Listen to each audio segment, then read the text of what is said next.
राजस्थान में सोया हुआ विपक्ष कैसे बनाएगा 2028 में कांग्रेस की सरकार। राजस्थान में पूरी तरह से गायब हो चुका है कांग्रेस रूपी विपक्ष।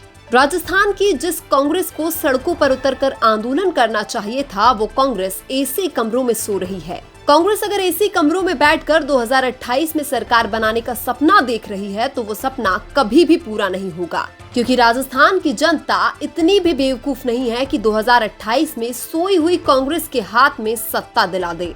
जब झालावाड़ के पिपलोदी में स्कूल हादसा हुआ, तो विपक्ष के रूप में कांग्रेस पार्टी सो रही थी। जब समरावता गांव में थप्पड़ कांड के बाद आगजनी की घटना हुई, तो वहां भी कांग्रेस पार्टी सो रही थी। इसके बाद जब नरेश मीणा 15 दिन तक जयपुर में भूख हड़ताल करते रहे, तब भी कांग्रेस पार्टी बेचैन होकर सो रही थी। और हाल ही में जमवारामगढ़ में जब विक्रम मीणा ने आत्महत्या की, तो वहां भी कांग्रेस पार्टी सो रही थी।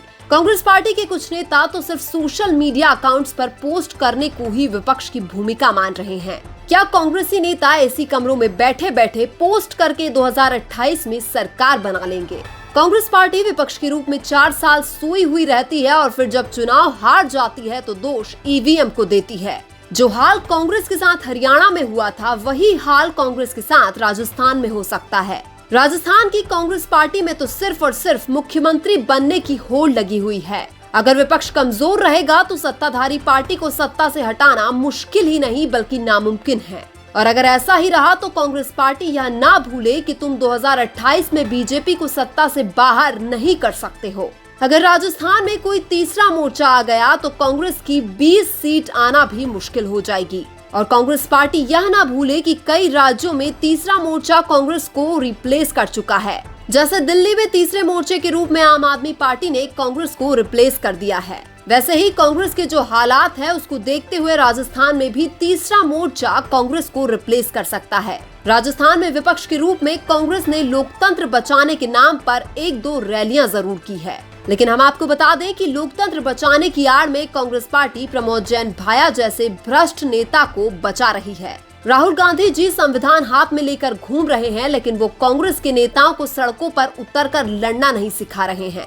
और जब चुनाव होंगे और चुनाव का परिणाम आएगा और कांग्रेस की सरकार नहीं बनी, तो कहेंगे वोट चोरी हो गए। राजस्थान के कांग्रेसी नेताओं से पूछना चाहते हैं कि आपने विपक्ष के रूप में पिछले 2 साल में ऐसा क्या किया कि जनता आपको वोट दे? क्या कांग्रेस पार्टी के नेताओं ने किसी गरीब जनता को न्याय दिलाने के लिए एक भी आंदोलन किया है? क्या पिछले 2 साल में कांग्रेस पार्टी के बड़े नेता विपक्ष के रूप में लड़ाई लड़ते हुए एक साथ कहीं दिखाई दिए हैं? क्या अशोक गहलोत, सचिन पायलट, गोविंद सिंह डोटासरा और टीकाराम जूली कभी सड़कों पर लड़ाई लड़ते हुए दिखाई दिए हैं? अगर सड़कों पर कोई लड़ाई लड़ते हुए दिखाई दे रहे हैं, तो वो है हनुमान बेनीवाल, नरेश मीणा और राजेंद्र गुड़ा। लेकिन सबसे दिलचस्प बात यह है कि ये तीनों ही नेता वर्तमान में देश की काल्पनिक दिग्गज पार्टी कांग्रेस का हिस्सा नहीं है। अगर ऐसा ही रहा, तो राजस्थान की जनता यह कहती हुई नजर आएगी कि राजस्थान में भी कोई कांग्रेस पार्टी थी।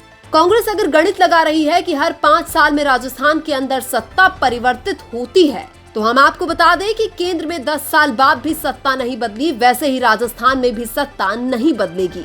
इसलिए कांग्रेस पार्टी को 2028 में सरकार बनाने के सपने देखना बंद कर देना चाहिए।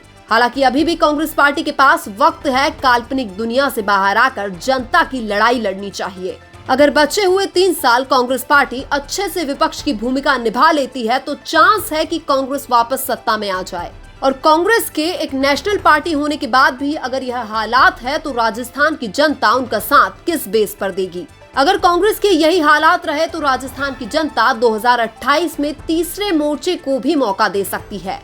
अगर तीसरे मोर्चे में 2-3 अच्छे नेता रहे, तो फिर कांग्रेस पार्टी का सरकार बनाना तो दूर, वो अपनी इज्जत भी नहीं बचा पाएगी। और इतिहास भी यही कहता है कि जहां जहां पर कांग्रेस पार्टी कमजोर पड़ी है, वहां वहां तीसरे मोर्चे का उदय हुआ है। और राजस्थान में हनुमान बेनीवाल, रविंद्र सिंह भाटी, नरेश मीणा और राजेंद्र गुड़ा जैसे नेता तीसरा मोर्चा बना सकते हैं। अगर इन सबके साथ राजकुमार रोड की भारत आदिवासी पार्टी भी आ जाती है, तो तीसरे मोर्चे की राहें और भी आसान होगी। इसलिए 2028 में ऐसा भी हो सकता है कि भारतीय जनता पार्टी की सीधी टक्कर तीसरे मोर्चे के साथ हो। और राजस्थान की जनता की भी यही पुकार है कि कांग्रेस बीजेपी के अलावा कोई तीसरा मोर्चा आकर सरकार बनाए। राजस्थान की जनता मजबूरी में कांग्रेस बीजेपी को वोट देती है, अन्यथा जनता भी तीसरे मोर्चे की सरकार देखना चाहती है। इसलिए राजस्थान की जनता को 2028 में तीसरे मोर्चे के रूप में एक नया विकल्प भी देखने को मिल सकता है। इससे कांग्रेस पार्टी को भी सबक मिलेगा कि केवल एसी कमरों में बैठकर पोस्ट करने से सरकार नहीं बनती है, क्योंकि अब तक तो कांग्रेस पार्टी विपक्ष के रूप में बुरे तरीके से फ्लॉप रही है, तो आगे भी कांग्रेस से क्या ही उम्मीद करें। लेकिन राजस्थान में कांग्रेस पार्टी को विपक्ष के रूप में 10 में से कितने नंबर देना चाहेंगे, कमेंट करके जरूर बताइए। वीडियो अच्छा लगा तो लाइक कीजिए और हमारे चैनल मीना की आवाज को सब्सक्राइब कीजिए। धन्यवाद।